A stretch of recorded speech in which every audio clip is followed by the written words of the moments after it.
In a secluded monastery nestled atop a mist-covered mountain, there lived a renowned Zen master named Kaito.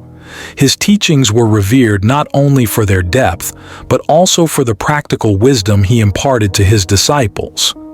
One day, a despondent young monk named Hiroshi approached Master Kaito seeking guidance. Hiroshi had recently experienced a profound failure in his attempt to meditate for an extended period, and the weight of his perceived inadequacy burdened his spirit. Master Kaito, sensing Hiroshi's turmoil, invited him to join a small group of monks gathered in the garden. There, amidst the fragrant cherry blossoms, Kaito handed each monk a delicate porcelain cup. "These cups," the master explained, "symbolize our lives, beautiful, fragile, and prone to break. Today, we will focus on the art of embracing failure." He then asked the monks to intentionally drop their cups onto the stone pathway. The sound of shattering porcelain echoed through the garden. "Now," said Master Kaito, "pick up the pieces and carefully examine them." The monks, perplexed, gathered the fragments of their broken cups. Kaito continued, "Just as these cups bear scars from their fall, so too do we carry the marks of our failures. But observe closely." The master led the monks to a corner of the garden where an ancient tree stood. Its trunk and branches bore the scars of time and weather.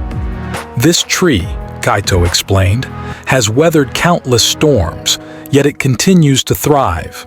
Failure, like the storms that shape this tree, is an inevitable part of our existence." Master Kaito then revealed a revelation that echoed through the hearts of the monks, especially Hiroshi. You see, the tree doesn't mourn the loss of its branches. Instead, it uses each break as an opportunity to grow in a new direction.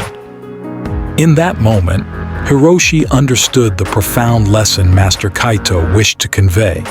Failure was not an end but a chance for rebirth, an opportunity to redirect one's path and flourish in unexpected ways. From that day forward, Hiroshi approached life with a newfound resilience. Embracing failure, he discovered, was not a mark of inadequacy but a testament to the infinite possibilities of growth and renewal.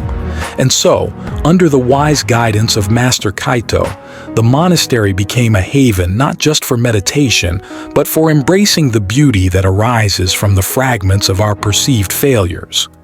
The teachings echoed through the mist-covered mountain, and those who listened discovered a profound truth.